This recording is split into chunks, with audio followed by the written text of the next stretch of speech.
Você que está aí acompanhando a aula agora, vamos estudar um pouquinho sobre a licença dos tipos de software. O que significa isso? Qual o contexto, como ele se aplica e como que as bancas cobram acerca deste assunto. Então vamos aí entender o que é uma licença primeiramente. É um termo que às vezes aparece na questão não como o objetivo dela, mas simplesmente como contexto. E o que é uma licença de software propriamente dita? Uma licença de software nada mais é do que uma estrutura que vai ser regida como sendo um registro. Como é registrado um software? Imagine, por exemplo, que um programa, um software, um programa de computador, eles sejam como um livro. Então você, quando faz o livro, tem lá o seu nome de autor. Está registrado em seu nome, você fez a publicação dele, tudo, está registrado na Biblioteca Nacional, está lá com o seu ISSN, ISBN, no caso. Então você tem todas as nomenclaturas e registros acerca dele. Beleza. Se alguém for lá e copiar um texto do seu livro e usar em outro lugar, opa, você tem o registro de que ele é seu e pode acionar aquela pessoa por ter fraudado, ter copiado, ter plagiado você. Exatamente. A ideia é similar. Porque, na verdade, quando nós falamos em termos de licença de software, nós estamos aqui nada mais do que falando em algo com um registro de autoridade sobre aquela propriedade. Então, a registro de patente, assim, também pode ser entendido.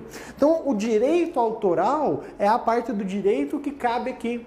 Apesar de a informática não possuir uma legislação muito específica, existe a opção de classificá-la de acordo com proximidade, similaridade, como falado aí no direito, onde eles aproximam os conceitos. Então, aqui, dentro da lei brasileira, quando fala em termos de simplesmente licença de software, eles vão comparar isso com a ideia básica do direito autoral. Então é fundamental este entendimento. Agora, temos duas principais frentes. Aquela mais antiga, que é a do software proprietário, e a do software livre, que veio depois aí meio que como uma ruptura entre as ideias. O software proprietário, ele também é citado nas provas como software não livre. Então, ao falar que ele é não livre, significa que ele vai comparar justamente com o software livre. Por isso, cuidado, porque as bancas elas acabam usando, ao invés de falar proprietário, esta expressão por conta da fragilidade, aí a palavrinha não ser passada batido no meio da questão, então muito cuidado com essa expressão. Então, software não livre. O que significa? Que este software ele é registrado em nome de alguém. Uma empresa detém ele. E quando você vai usar um software dessa natureza, ele vai ser normalmente pago. Só que este pagamento é no formato de um aluguel. Então, você paga para ter o direito de utilizar aquele produto. Só que quando nós usamos a palavra normalmente, significa que não é necessariamente. Ou seja, existe software proprietário que é gratuito, sem problemas. Então a ideia de propriedade de software, a ideia da propriedade da licença especificamente, ela não está apoiada sobre o custo do software. O mesmo vale para o software livre. Uma estrutura de licença ela está baseada sobre esta estrutura, sobre a estrutura de um código-fonte. É ele o fator que vai dizer se é livre ou não. Então ele é a sua característica fundamental. Então você vai buscar esta palavra-chave em meio às questões que simplesmente citam software proprietário e software livre. Muito bem.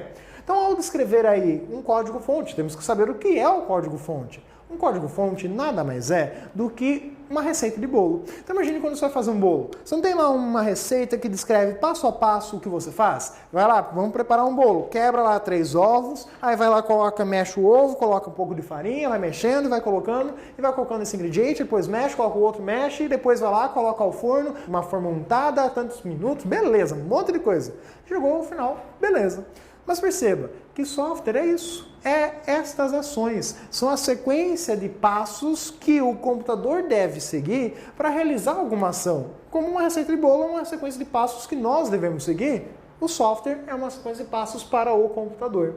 Então há essa mesma comparação, que ainda podemos explorar um pouco mais nessa analogia. Por exemplo, a ideia de uma receita, imagine você ter lá uma situação como uma receita de família, onde você chega, por exemplo, você foi na casa de um colega, foi lá fazer aquele jantar e tudo mais, e teve como sobremesa aquela torta sensacional. Você falou, nossa, que delícia! Pô, me passa a receita, e ele vai olhar para você, não posso. É segredo de família. Esta é a ideia do software proprietário. Ele não vai te dizer como funciona, ele só te dá a própria torta. Ele não vai te dizer como fez ela, mas ele vai te dar a torta. Beleza. Aí você, como um colega chato, vai chegar lá, vai ir todo dia aqui na casa dele querendo comer a torta, até encher o saco dele. Beleza, o que ele vai fazer? Aí ele vai começar a cobrar por aquela torta. Mas ele não vai te dar receita porque ele enxerga nisso uma oportunidade de ganhar dinheiro. Esta é a ideia do software proprietário. E ela foi basicamente incentivada pela própria Microsoft, que é um dos principais exemplos. Ela surgiu aí, basicamente, com a ideia da Microsoft, quando ela entrou em acordo com a IBM, o próprio Bill Gates chegou lá falando para a IBM, olha, é o seguinte, quando nós formos criar este produto, eu não vou cobrar nada agora, eu não quero nada direto na produção desse produto. O que eu quero? Eu quero que você, basicamente, me dê um percentual. Eu vou cobrar de acordo com a licença e não pelo produto como um todo. Então ele deu a ideia para a IBM dizendo, eu não vou cobrar de você, IBM, pelo software que eu estou fazendo. É o cliente final que vai me pagar um valor menor por este dado. Então esta situação ela ocorreu e a IBM falou, daí, dá nada. O valor do produto está no hardware. O que você vai querer ganhar com isso? Beleza, deixou passar. O Bill Gates adorou a ideia e explorou este conceito. E com isso ficou o bilionário que você conhece hoje. Então, basicamente, ele explorou um conceito de uma estrutura básica, que é o software, e cobrando um aluguel. Só que este aluguel, peraí, tá? Aluguel aqui, vamos arrumar esse negócio? O que significa esse aluguel? Significa que assim como você aluga uma casa, você não pode sublocar. Diferentemente desta situação, quando você fala no aluguel de um software, você contrata o direito para usá-lo, mas você não pode simplesmente desbloquear, você não pode passar para outra pessoa. Esta é uma das restrições de um software proprietário, você não pode ceder a outro. Então, é uma limitação que ele impõe. E ainda assim, você pode usá-lo, mas você não vai saber como é que ele foi feito. Esta é a ideia do software proprietário. Você paga, sim, não necessariamente, mas você tem acesso a isso. Então, o código-fonte é um código-fonte que muitas vezes vai aparecer como código-fonte fechado. Então, esta é a referência básica que você vai encontrar falando sobre software proprietário. Falou em código-fonte fechado, restrito, é uma referência ao software proprietário. Simples, não precisa complicar muito acerca dele. E aí, o entendimento dele na sua forma geral. Aqui alguns exemplos de produtos que são software proprietário. Aí, como o precursor da ideia, o próprio Microsoft Windows, que na verdade na época ainda era o Windows NT e aí foi evoluindo. Aí o próprio macOS também vem na evolução concorrente, que na verdade ocorreu aqui bem na ruptura a ideia do surgimento do software proprietário. Photoshop, aí bastante usado, na verdade a maioria dos produtos da Adobe, inclusive o leitor de PDF, que se enquadra aí como um exemplo. Ele é proprietário, mas você não paga o Adobe Reader, você não paga ele para poder instalar no seu computador e poder ler arquivos PDF. Você está usando um produto que é gratuito, mas é software proprietário. Então, em geral, os produtos da Adobe são softwares proprietários. O CorelDRAW, aí usado para edição de imagens vetoriais, aqui meramente então aparecem como exemplos de programas que você paga para poder utilizar. Tá, vamos corrigir a ideia aí. Programas que você deveria pagar, porque eu tenho uma pulguinha atrás da orelha que está dizendo que você não pagou para usar esse cara. Eu tenho uma sensação de que você está usando um produto pirata. Então, o que é piratear um software? Piratear um software é nada mais do que fazer isso. Não pagar e tentar alterar o produto de tal modo que eu não precise pagar para usar. Porque o próprio Windows, você consegue instalar ele sem possuir uma licença. Sim, você consegue instalar. Só que depois de um tempo de uso, ele vai começar a pedir para você a licença, a chave de ativação da licença, ou seja, para confirmar ali que você comprou o produto. E se você não comprou, ele vai bloquear muitos recursos. Não vai deixar de funcionar plenamente, mas ele vai bloquear muita coisa. E aí, se você quiser usar ele da maneira plena, você vai ter que pagar a licença ou recorrer aí à pirataria. E a pirataria não é algo interessante, não pela questão aí, digamos, política da coisa no contexto geral. Já eu não gosto de não sei o que, ficar pagando isso aí. A questão da pirataria ela envolve mais um processo de segurança. Por quê? Muitas vezes as ferramentas que você usa para piratear um software que é proprietário, elas não são simplesmente ferramentas sadias. Elas trazem algum porém, um malware normalmente embutido. E é aí que mora o perigo. Ou seja, você acaba ficando à mercê dessas ferramentas. Então esse que é o problema da pirataria, principalmente por conta da segurança. E aí o WinZip também, um exemplo de software proprietário que você não paga para usar ele. Mas aparece lá para você instalar ele e depois de um tempo ele começa a cobrar a licença. Quando falamos em direito autoral, o que surge aí é justamente a expressão copyright. Significa literalmente direito autoral. O direito do autor é essa a base do software proprietário. Você tem um registro ao qual impõe a estrutura. Muito bem, entendemos o software proprietário e vamos agora entender o software livre. O software livre é o contrário, de certo modo sim, mas novamente, nós temos que tomar como base o código-fonte. É ele quem vai diferenciar se é software livre ou software proprietário. Ou seja, o software livre, ele tem como regra básica o código-fonte ser um código aberto. Ou seja, falou em software livre, ele necessariamente está descrevendo um software que possui o seu código-fonte aberto. Ou seja, é a receita de bolo, como nós havíamos citado aí, só que de uma maneira diferente. Vamos imaginar, no primeiro contexto você pediu a receita e ela lhe foi negada. Isso era um proprietário. No software livre, você foi à casa do seu colega, comeu, gostou da fruta lá, gostou do produto, e aí você pediu a receita, como ele fez para produzir aquilo, como ele fez para criar aquele bolo. Qual era a receita daquela situação? E ele vai lá, todo faceiro, chega, bom, que bom que você pediu, tá aqui a receita. Este é tanto a ideia do que é o software livre, como também o espírito do software livre. Ou seja, o cara que sente prazer em compartilhar, ele sente orgulho e fala, pô, você gostou, bacana, tá aqui, funciona assim. Use e passe para os outros. Então você tem esta referência ao software livre. Este que é o estímulo que movimenta a ideia do software livre. Por quê? O software livre, ele é, por conta desta característica, na sua maioria dos casos, gratuito. Sim, ele é gratuito, mas ele pode ser pago. Então cuidado com isso. Não é porque ele é livre que ele é gratuito. Ele, na maioria dos casos, é. O que é cobrado quando fala-se em software livre? Não é cobrado o produto. Na verdade, o produto em si pode até ser cobrado. O que eu não posso cobrar é aquela ideia de aluguel. Eu posso cobrar, sim, por um produto que eu tenha feito. Por exemplo, eu fiz aqui, uma nova opção, uma nova ferramenta dentro do programa. Beleza. Ou eu fiz este programa. Eu vou chegar e vou vender esse produto para você. Beleza. Só que ele é software livre. Se eu registrei ele como tal, parte da ideia de um registro de licença, se eu registrei ele como software livre, além de entregar o produto final, ou seja, além de passar o bolo, eu tenho que entregar junto com o bolo a receita. Ou seja, eu tive o trabalho de fazer, então eu te entreguei o bolo, mas também tenho a obrigação de passar junto à receita. Então é garantido esse acesso ao código-fonte. E aí você, se quiser, pode reproduzir essa estrutura, literalmente, que é uma das leis que regem o software livre, a reprodução de algo que você tem propriedade a partir de então. Só que quando você fala em software livre, esta propriedade é sobre aquilo que está na sua mão, então você pode fazer o que você quer com o software livre. Mas, nem tudo.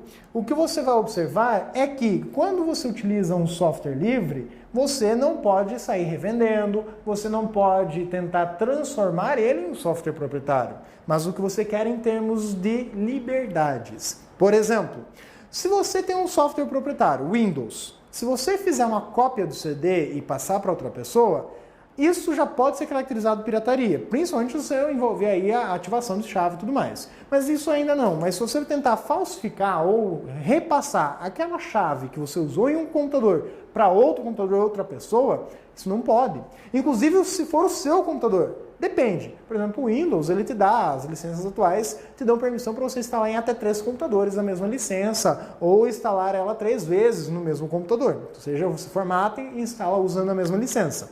Acontece que isso é a regra. Se você pegar e passar para mais 5 de computadores, você já está fazendo pirataria. Você tem uma chave que é válida, mas você usou em vários computadores diferentes. Então perceba que você já pode cometer pirataria nesse aspecto. Com o software livre, não.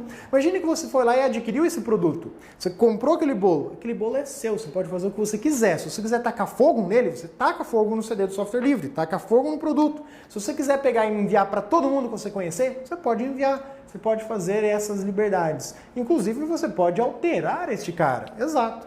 Porque você tem acesso a como ele foi feito. Então, imagine, você tem a receita do bolo na mão. Se você olha, putz, aqui o cara está utilizando um leite, mas eu tenho aí tolerância à lactose, eu vou trocar isso aqui, vou lá e coloco uma outra coisa. Então, você pode fazer essas modificações. Então, você pode alterar ele, porque você tem acesso a como ele é feito. Então, você consegue mudar ele. Esta é a ideia do software livre. Já o proprietário, não. O proprietário, Windows, por exemplo, se você precisa de um botão novo, já era. No máximo, você vai pedir para a Microsoft, olha, eu preciso de um botão que faz isso aqui. Ela vai responder para você dizendo, olha, infelizmente não tem como. E aí, talvez, se a sua ideia tenha agradado eles vão pegar e usá-la para a próxima versão criar tal opção. Ah, bacana, legal, aí você vai ficar faceiro, oh, minha ideia está lá implantada, beleza, só que quem está ganhando dinheiro é eles, em base nisso que você sugeriu, e você não teve nenhum registro, não fez nenhuma propriedade sobre aquela ideia, sobre aquela opção, pronto, eles vão estar ganhando dinheiro e você não pode mais nem dizer que aquela ideia foi sua, porque senão você é acusado de ter plagiado eles. Olha só como é que funciona o negócio. Então essa é a ideia básica de estar trabalhando com a licença de software livre. Você ter acesso e poder modificar. E esse acesso é garantido por qualquer pessoa, porque você pegou o código-fonte, esse código-fonte tem que estar sempre disponível. O princípio de disponibilidade tem que estar acessível a qualquer um dentro do uso deste sistema. Os principais exemplos de software livre é aí, por exemplo, o GNU Linux, o BROffice, o LibreOffice, tanto que o próprio nome LibreOffice vem de software livre. É uma tradução aí, porque o LibreOffice é latino, então ele traz aí em espanhol a ideia de livre. E o Apache, que é um programa, na verdade é um servidor, que é uma estrutura básica para o funcionamento de servidores e páginas de internet. Ou seja, a maioria dos servidores de internet é Linux, por quê? Porque a maioria dos servidores de internet roda o Apache, que tem que ser Linux para rodar. Não necessariamente hoje em dia, mas a maioria funciona melhor com Linux. E ele é software livre, então ele tem essa característica. É um dos principais aí pontos onde se baseia a internet como conhecemos hoje. O Firefox, Mozilla Firefox é o navegador, e o Mozilla Thunderbird, o cliente de e-mail, são exemplos de software conhecido como software livre. Só que quando falamos em software livre, esta ideia de software livre é reforçada por 4 liberdades. Na verdade, seriam leis. Só que, como o software livre é o do contra, é o cara que vem para libertar o usuário, então ao invés de eles chamarem de leis, eles chamaram de liberdades. 4 garantias de opções que você tem a liberdade para poder usufruir delas. Então seriam mais direitos do que restrições, essa é a ideia.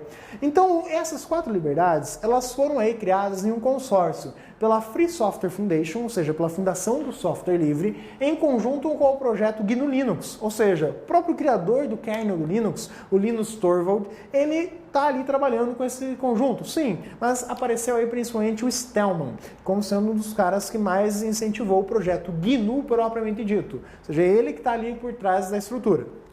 Então, eles criaram 4 liberdades. Como o povo é da informática, a informática ela é meio parametrizada de uma forma diferente. Ela segue à risca a ideia de contagem. A contagem na informática, o primeiro valor na informática é o 00. Então, começa com a liberdade, a primeira liberdade, começando sendo a liberdade 0. O que é a liberdade 0? É aquela liberdade que permite o usuário, ou qualquer um que tenha acesso ao software livre, de modo geral, eu fiz o produto que é software livre, qualquer um vai poder executar ele. Então, se você tiver acesso a ele, que ele tem que ter acesso a ele, ou pelo menos ao código-fonte dele, você pode executar o programa para qualquer finalidade que você precise. Ou seja, se você quiser usar um software livre para invadir o site ou um sistema de um banco e fazer a limpa lá, você pode, dos olhos do software. Agora, em termos legais, aí você já tem outros problemas, caso seja pego. Então você vai estar utilizando aí a situação do software livre. Perceba que pelo software, por ter usado ele para uma atividade ilícita, você não responde. Você vai responder pela própria atividade ilícita que você realizou. Mas agora comparando, pega aí, se você tivesse feito a mesma ação usando o Windows, primeiro que ia ser mais difícil. Segundo, que ao usar o Windows, ele é um software proprietário, então você iria responder legalmente pela ação que você desempenhou de roubar o banco, ou seja, pela atividade ilícita, como também você vai ter que responder perante a Microsoft, claro que ela vai lhe acionar judicialmente para isso, porque você usou o programa dela para uma atividade ilícita. Ou seja, você leva 2 vezes o processo, uma por ter feito o roubo, outra por ter feito o uso do produto da Microsoft, que é proprietário, para isso. Então, o software livre ele te dá essa liberdade. Agora, você que vai dizer se você vai usar ou não ela para isso. E aí você tem a liberdade 01, a segunda liberdade. A segunda liberdade, ela diz respeito à opção que você tem. Cuidado, para poder fazer uso da segunda liberdade, ela já tem uma prerrogativa básica, o acesso ao código-fonte. Ou seja, é uma prerrogativa que você tenha conhecimento do código-fonte do produto para poder alterar ele à mercê da sua necessidade. Então, por exemplo, eu preciso de um novo botão. Eu preciso de um novo botão. Talvez você não precise. Então, eu vou lá e posso fazer este novo botão, porque eu tenho acesso à receita. Eu mudo ela e depois eu transcrevo ela num produto final. E eu posso usá-la tranquilamente. Eu posso fazer isso, porque eu sei como mudá-la. Já no caso do proprietário, não dá para fazer isso. Então, primeiro, esta licença, neste princípio de mudança, é na ideia de adaptar às necessidades do usuário. Então, você vai adaptar ao que você precisa. Por que eu utilizo aqui o termo adaptar? Porque, como você tem aí no seu texto material, a liberdade na sua forma completa. Então, aqui é apenas uma analogia para ficar mais prático memorizar. Porque você vai adaptar ao que você precisa. E se você quiser, você pode pegar esta adaptação que você fez para resolver uma necessidade sua e pegar e passar para outras pessoas, porque talvez ela seja uma necessidade de outras pessoas. A ideia é de distribuir. Tanto que aqui surge uma das características do Linux. Por quê? Essa intenção de distribuir acaba levando ao princípio da existência de várias distribuições quando falamos aí em Linux. O que são as distribuições Linux? As distribuições Linux são a ideia de ter várias modificações feitas pelos usuários para atender às suas necessidades. E eles acabaram achando interessante disponibilizar isso para público. Então, tem variedades aí da mesma versão Linux, acabam surgindo várias vertentes. Então, aí a ideia de distribuições surge por conta das liberdades do Linux ser um software livre. Outra liberdade que nós temos é a liberdade 02, ou a terceira liberdade. Ela refere-se à ideia de que você pode copiar. Então você tem o software livre, ele é seu, se você quiser fazer uma cópia dele, você pode, e passar para outras pessoas também. Ou seja, é a ideia da liberdade, da terceira liberdade, copiar ele à vontade, sem estresse. A quarta liberdade, a liberdade 03, ela trabalha no princípio de melhorar e distribuir. Só que qual que é a diferença da 01 para a 03? É que a 01 é você melhorar de acordo com a sua necessidade, adaptar ao seu pretexto, à sua característica. A 03, ela refere-se a você enxergar uma melhoria que seja para outros, às vezes não é sua, mas uma contribuição geral, seja algo para evoluir o produto, detectar uma falha de segurança, melhorar ela e estar distribuindo novamente. Então, a ideia é de que o software livre, ele tem uma vantagem em relação ao software proprietário neste aspecto. O software livre, ele, em comparação com o software proprietário, é muito novo. Por exemplo, o Linux, em termos de idade, ele foi criado muito depois do próprio Windows. Mas aí você percebe que ambos estão disputando aí a mesma rixa, um em termos de segurança, outro em termos de visual, e ainda assim eles estão disputando o mercado acirradamente. Mas o Linux ele tem projeções muito maiores. Por quê? Porque o Linux é software livre. Então, por exemplo, o teu cara que está trabalhando com ele aqui no Brasil, madrugadona lá, o cara trabalhou o dia inteiro. Normal, período normal do expediente. Trabalhou em cima do produto. Ao terminar o seu trabalho, ele vai lá, salva o projeto, é software livre. Ele vai e passa isso para o cara que está lá no Japão, acordando, para que ele desenvolva o resto do trabalho. Ou seja, 24 horas por dia ele está em desenvolvimento, em melhorias, por conta dessa característica. Já o software proprietário, por exemplo, o Windows, ele tem lá a equipe de desenvolvimento que trabalha na Índia. Ele é feito na Índia, o Windows não é feito nos Estados Unidos. Ele é projetado, na pior das hipóteses, lá nos Estados Unidos, mas ele é realmente feito, a mão de obra mesmo, quem está lá escrevendo a receita, são indianos. Por quê? Custo de mão de obra envolvida. E aí você percebe que eles trabalham com uma maneira única, em um único ponto, então tem uma defasagem nesses termos. Claro que envolve aí também a questão monetária, eles ganham em relação a isso. Mas quando nós falamos em software livre, aparece aqui uma outra linha de raciocínio. Porque o software livre ele surgiu como uma ruptura em respeito ao software proprietário. A ideia básica de que ele quer quebrar simplesmente o princípio de ser de direito autoral. O software livre ele vem com a ideia justamente satirando aí o princípio.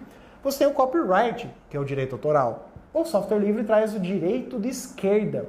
Na tradução literal ele ficaria assim, não seria apenas a cópia esquerda, é o direito de esquerda, ou seja, a liberdade. Só que aqui cuidado, porque uma coisa é você ter as 4 liberdades definidas pela Free Software Foundation e a outra característica é que o copyleft ele reforça tais liberdades, ou seja, ele proporciona que elas simplesmente não possam ser apropriadas por terceiros. Do tipo, imagine que você recebeu a receita da pessoa, você gostou daquela receita, e aí você, em posse da receita, fala, eu gostei disso aqui, outras pessoas podem gostar, eu vou ganhar dinheiro em cima disso. E aí você vai lá e começa a produzir aquela receita que você recebeu, e você não mostra mais a receita para ninguém, você guarda ela só para você e começa a vender o produto. Não pode isso. Quando é software livre, você não pode fazer isso. Você fica restrito à proibição, ou seja, você não pode fazer essa situação. Essa é uma das garantias que o software livre continue como software livre.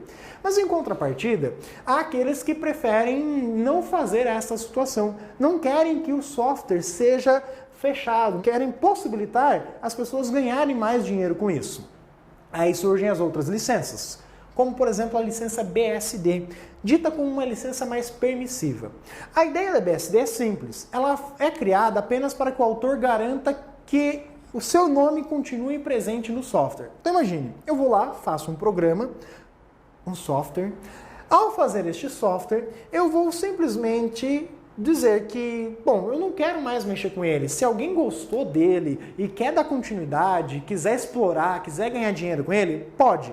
Mas eu quero que ele faça isso desde que o meu nomezinho esteja lá, dizendo que eu fui o fundador daquele produto, eu que criei aquele negócio. Essa é a ideia da licença BSD. Então você cria o produto, ele sai do criador como o código-fonte disponível, mas se alguém quiser pegar aquele código-fonte e alterar, e melhorar, e fazer alterações e depois fechar o produto, não passar mais adiante a receita, ela permite isso, desde que o nome do autor ainda conste lá no produto final. A LGPL, ela é mais restritiva, ou seja, não permissiva. Ela permite que o usuário altere o código. Mas, se você tentar passar ele para frente sem mudar, você tem que manter o código-fonte. Ou seja, você tentar pegar um software livre e vendê-lo, cobrando alguma coisa, simplesmente o serviço agregado a ele, você vai ter que manter o código-fonte junto. Agora, se você alterar o produto, simplesmente modificar, você já fica livre de manter o código-fonte junto com o produto. Essa é a LGPL.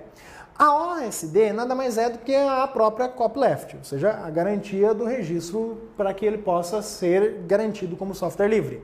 O XMIT, na verdade o MIT é um instituto e tudo mais, a XMIT é uma licença criada por eles para que ela seja literalmente permissiva, similar à ideia da BSD, mas um pouquinho diferente. Ela sequer preza pela sua garantia de autoria. Simplesmente alguém cria um produto, como há dificuldades às vezes em manter o projeto, não sabe se ele vai continuar ou não, simplesmente ele é criado o startup do projeto e é lançado no mercado. Se alguém quiser que fique à vontade e dê continuidade a ele, a licença não prende a essa ideia. E por fim, o software, como falei, pode ser gratuito ou ele pode ser pago. Com relação ao software gratuito, ele recebe a denominação de freeware, ou seja, é um software free, é um software gratuito que você pode utilizar. Um outro exemplo de software gratuito é o adware, mas este adware ele é gratuito parcialmente. Tanto o freeware quanto o adware podem ser proprietários como softwares livres. O que é um adware? Um adware é um software que é gratuito, mas dentro da sua gratuidade, ele oferece uma propaganda que você não consegue tirar. Ou seja, ele é gratuito porque ele ganha dinheiro com aquela propaganda agregada. Lembra do MSN? Ele era um exemplo de adware, que era explorado de tal modo. Você não pagava pelo MSN, mas ele era gratuito aí porque tinha propaganda dentro dele. Os gratuitos para testar são aí as licenças conhecidas como shareware. Então, gratuitas para testar. Você tem a oportunidade de poder usá-la, mas depois de um tempo ela vai começar a cobrar licença e pode deixar de funcionar ou simplesmente ficar te enchendo o saco toda vez pedindo licença. Um principal exemplo aí de shareware é o WinRAR, um programa que você vai lá e instala gratuitamente, mas com o tempo ele vai cobrar de você para que você registre o produto. Se você não registrar, ele não deixa de funcionar, mas ele vai ficar toda hora pedindo para você fazer a compra da licença. Então esse é um exemplo de shareware. Vamos resolver alguns exercícios só para entender melhor esse universo. Ao contrário de um software proprietário, o software livre ou de código aberto permite que o usuário tenha acesso ao código-fonte do programa, o que torna possível estudar sua estrutura e modificá-lo. O GNU Linux é um exemplo de software operacional livre usado em servidores. Questão extremamente simples. O que ela traz para você? Ela traz a ideia do que é o software livre, um software gratuito, não necessariamente, mas que tem acesso ao código-fonte. Ela dá um exemplo usado em servidores. Mas eu posso usar também o software livre, no caso citado aí o Linux, nos computadores pessoais? Sim, tranquilamente. Ela apenas deu um exemplo, ela não limitou a questão. Então a questão está correta aí, beleza? Vamos a mais uma questão. A forma de distribuição de software que permite copiar, distribuir sem restrições e usar experimentalmente por um determinado período, após o qual, para continuar o uso, é necessário pagar um valor que geralmente é pequeno em relação aos outros softwares proprietários, é denominada freeware, lightware, shareware, firmware ou malware. Bom, ele traz para você questões simples. Ele traz a ideia de licenças que nem existem, por exemplo, malware, que é um tipo de software, a litware, que também não é uma licença de software, traz a ideia de software gratuito, que é o freeware, e por fim ela traz a ideia do próprio shareware, que é aquele gratuito para testar, seja a alternativa correta, a alternativa C. Com isso, eu espero que você tenha entendido um pouquinho mais do universo das licenças do software e como elas são praticadas e aplicadas, e talvez isso motive você a usar um pouquinho mais o software livre, o Linux e o BR Office de modo geral. Forte abraço, até o próximo momento.